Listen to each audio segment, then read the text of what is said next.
Hello, this is Dr. Carola Fortner, and believe it or not, this is the last week for our class. And let's give you a quick overview of what's going on this week. So we have week 6, and the idea here in this week is issues and challenges in early childhood special education. When you're looking at some of the learning objectives in this class for this week, you're looking at issues around cultural awareness and sensitivity and responsiveness. We're talking about instructional options for children who are bilingual. We talk about children who are homeless. We are talking about child maltreatment. We talk about special health care need and how response to intervention is being used in the classroom. Then the issue also is technology and assistive technology, as well as universal design. So those are some of the topics that we're discussing here this week. And as always, here is the PowerPoint for you to look at and some interesting resources that are here for Chapter 10. We have the recommendations by the Division of Early Childhood Education to look at recommended practices. We have professional standards for early childhood special education teachers, and some of these resources might be helpful for you in the final paper. We have some videos here. The first one is on toxic stress of poverty and how that hurts the developing brain. We're looking at universal design and the signs of neglect. Finally, we have some statistics on abuse and neglect on children with disabilities available for you to take a look at. So that leads us to our discussion. And in this week's discussion, what you're supposed to do is start out by seeing what's up there already and pick some assistive technology device that has not been yet discussed by anybody.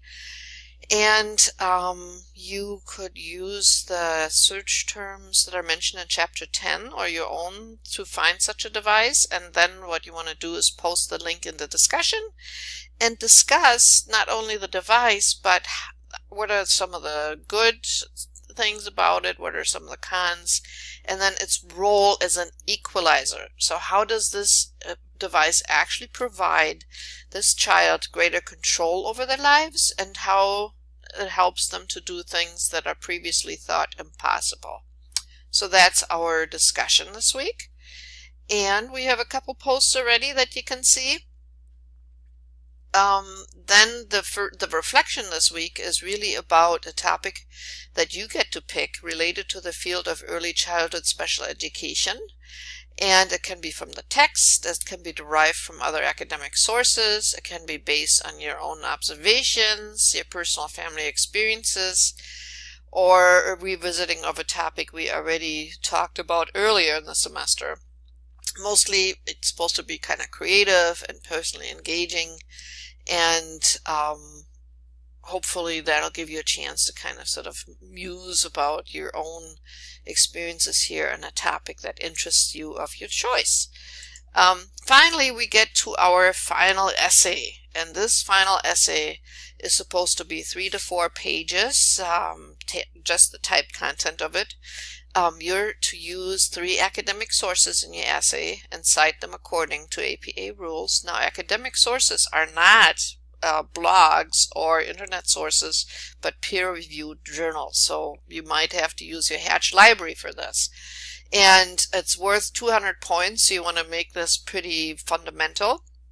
What you're supposed to do is take a look at what is like your most important learning in this course. Okay, you can focus on specific challenges and opportunities facing professionals in the field of early childhood special education.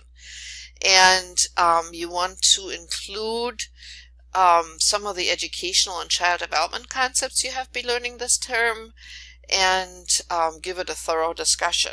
Now, when you or I Google some of the issues that are contemporary in early childhood special education, I see that the breadth of the early intervention and the breadth of the disabilities that are confronted by us are definitely an increasing challenges where we have to be a jack of all trades.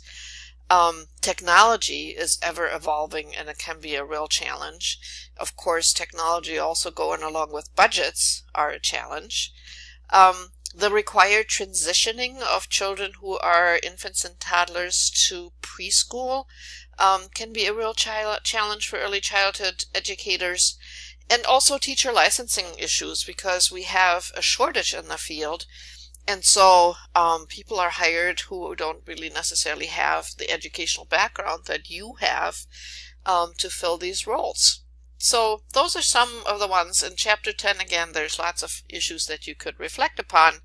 And I recommend, as always, to post your work on time so that I can give you feedback. And based on the feedback, if there are some points missing, you can revise your work. Otherwise, I really enjoyed you having this semester. I'm looking forward to the discussion in this week. And don't forget to leave some feedback for your teacher on your instructor's evaluation. Have a good week.